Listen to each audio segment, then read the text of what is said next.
Hey AfterBuzzers, our next guest has the voice of an angel. Her albums have won several awards and accolades, and she has a new EP coming out tomorrow, August 3rd, called Pieces That Were Stolen. Please welcome, in just a bit, Kris Angelis.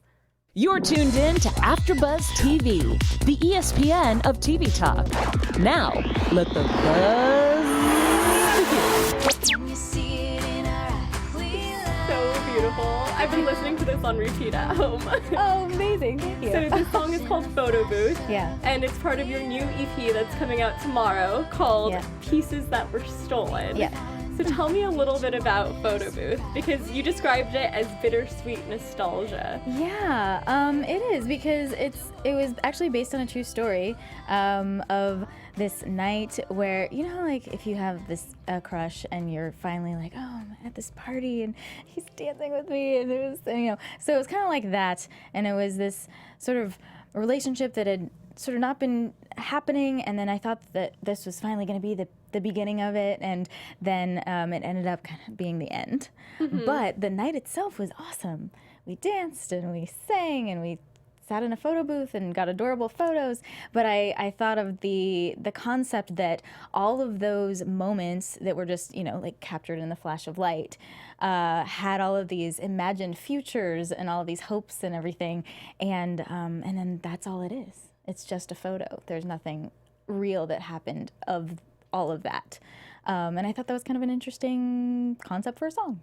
It's so crazy when that happens, though, when you have like that connection with someone, but sometimes like certain connections are just meant for that moment and nothing comes to fruition afterwards, and you have to enjoy it for the time being. Because when I was reading the lyrics, when it says, "We danced and we sang to tainted love, that picture was the spark that burned us down. The real reason why is in Lost and Found." I was like, wow, that's like such a crazy juxtaposition of like, oh, you have like this happy moment, but then it's also sad at the exact same time, because you know it's not gonna last forever. Yeah, and also, and that's true, the Tainted Love thing is, it was kind of like a premonition song. We actually danced to that song, and then it's like, oh, so it's like a double, it's like a wordplay, like kind of like a... Or just a real actual coincidence that was very apropos, you know? Wow, okay. Yeah, and I'm glad I talked to you about it. Now I know like that's an actual reference, the Tainted Love. And even though it's such a personal song, I think it's still,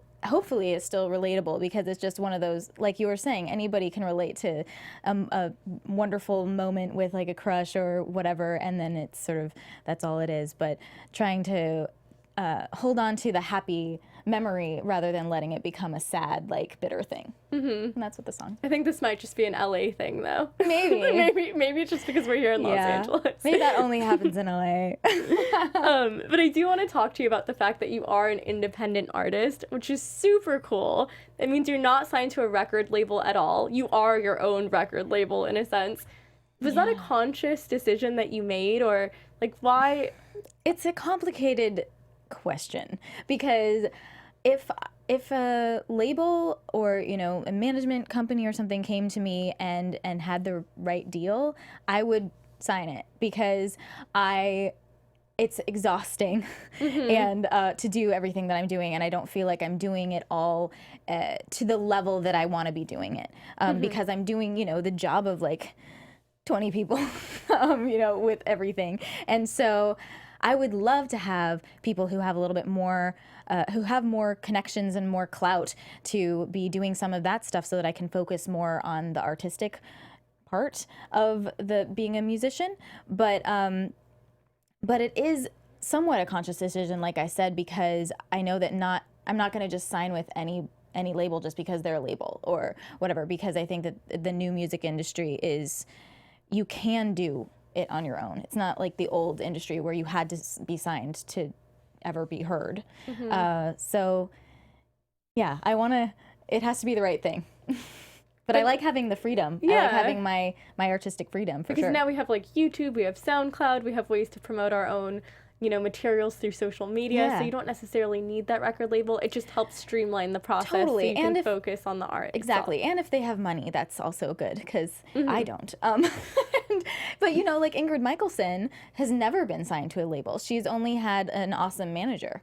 and you know, all of those connections and things that she's built up. And I think she's such an inspiration. I saw one of her shows at the Greek Theater last year, 2 years ago, and I was like, yes, okay, I want to be you. I love her so much, and I was literally telling you, like, just for everyone watching on YouTube right now or listening on iTunes, I was telling her how she is literally the blend of Ingrid Michaelson mixed with Regina Spektor, so awesome. who are my 2 favorite artists. Thank you. I love this whole folk pop genre and how, like, it just sounds so melodic, so beautiful, so angelic. And yeah, your music is amazing, so I hope people buy it because it comes out at midnight tonight. Yeah. It's $3.99. You can pre-order it on iTunes, which is great. Yeah, and that helps it get on the charts and stuff. So yeah, and I think it's going to do really well because Thank it's you. just, the sound is amazing. Thank you. So let's talk a little bit about the fact that you are going on tour, Europe. Yes. Tell me about that. Is this your first time going on tour? Or? No, I've actually toured a bunch in the U.S., and then I actually did this tour. It's called Songs and Whispers in 2014.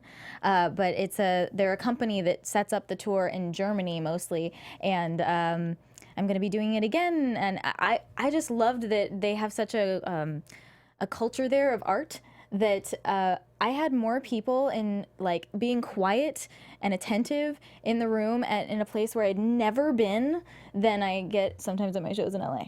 And I was like, that's amazing. And they're so supportive, and they you know, tip and buy CDs. And so I'm really excited to do it, and I learn more about all the cultures. And, you know, you can walk down the street drinking wine, so that's not bad either. It's a win-win then in that case. So, you know, you write your own lyrics. Yeah. You come up with your own songs. Do you ever get writer's block where you're like, God. like, Yeah. how do you get past that? What do you do for inspiration? I mean, I'll listen to other music.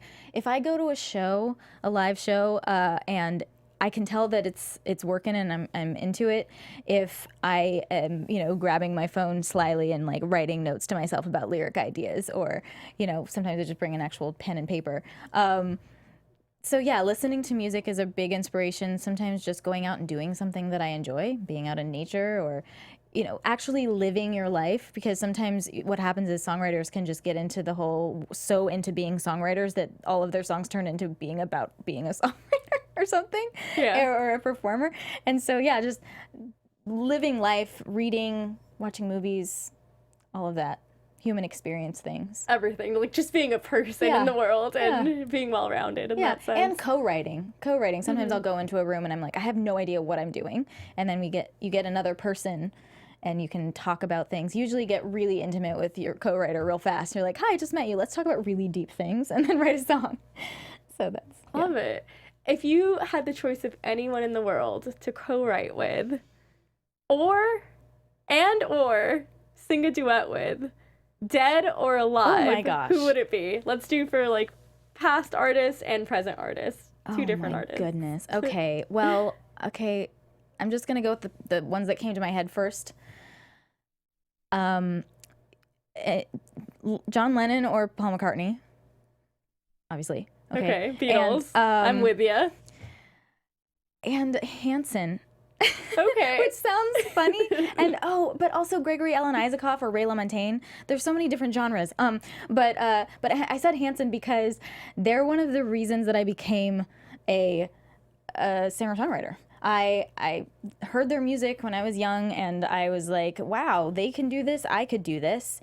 And I don't know, it would just be like kind of a childhood, like, fantasy come true if I did that. It would just be like big bucket list. Full circle moment right there. Totally. Like singing with your idol that made you want to get into the industry in the first place. That's amazing. So what song always manages to put you in a good mood? Like, no matter what, you, like, it's your go-to, you're just like, yes, I'm in my element now. When you said that before we started, the first one I thought of was either Brown Eyed Girl, and that's dumb, Love but I can't remember who it's by now, but or Shut Up and Dance. Shut Up and Dance, Dance. No. Oh, wait, no. Shut Up and Dance that with me one. Yeah. by Walk the Moon. Yeah. Yeah, that one. There's two of them. That the first one I sang is like a Zumba song, and then that one I really like too. And then actually also for people who don't know that Hanson is still making music, there's one called I Was Born, which is like such a good jam for if you're feeling not good about like yourself or whatever, or you're feeling a little down, because it's like, I was born to do something no one's ever done. And it's like, it's good just stuff. Upbeat, peppy, empowering. Yeah. But if you just need like a good cry, or you just need to go to that place where you're like reflecting on life and like thinking about things in a very deep fashion, what's your go-to song for that? I think okay, so there's a few. Katie Herzig has a song called I Hurt Too. Mm-hmm. So good. Check it out. And then Jeff Hahn I don't even know if he's making music anymore, but I discovered his music recently, and he has this album called Black Rose Tattoo and Whiskey and Wine, I think is what it's called. Or Muscadine. Mm-hmm. Beautiful love songs that sound kind of sad, but they're really like uplifting, and those are definitely like pensive. I'm gonna cry for happy or sad reasons. We all need one of those. Yeah. We all need to go to one of those when we're just in one of those moods. Yeah. Well, thank you so much for joining us today.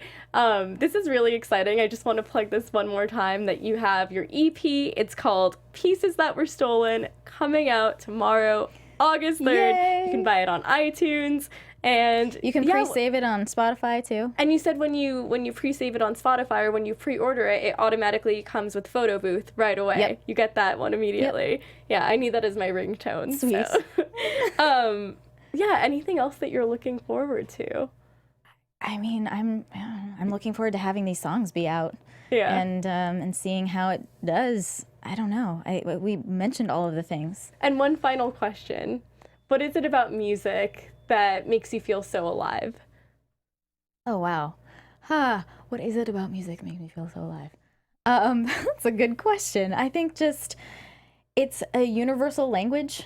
Like, and you can listen to a song even if you don't understand the lyrics, and you know what it's like, the feeling that it is. Mm-hmm. And it's literal vibrations in your body, and singing, it vibrates you. And yeah, I just always, if I'm feeling down, even if I have to make myself do it, whenever I sing, I feel much better afterwards. And it just makes you feel not alone. Listening to music and performing it it's good to feel like a part of something. Beautiful. Beautifully said. And thank you so much again. So great having you. For everyone watching right now, where can they find you? KrisAngelis.com. It's the easiest place. All of my socials and everything are on there. Patreon, Bandcamp, Twitter, Instagram, YouTube, all of that.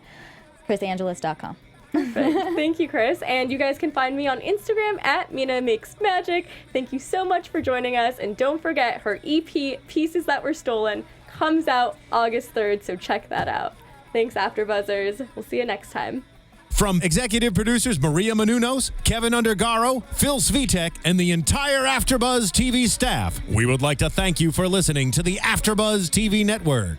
To watch or listen to other after shows and post comments or questions, be sure to visit AfterBuzzTV.com. I'm Sir Richard Wentworth, and this has been a presentation of AfterBuzz TV. Buzz you later. The views expressed herein are those of the host only and do not necessarily reflect the views of AfterBuzz TV or its owners or principals.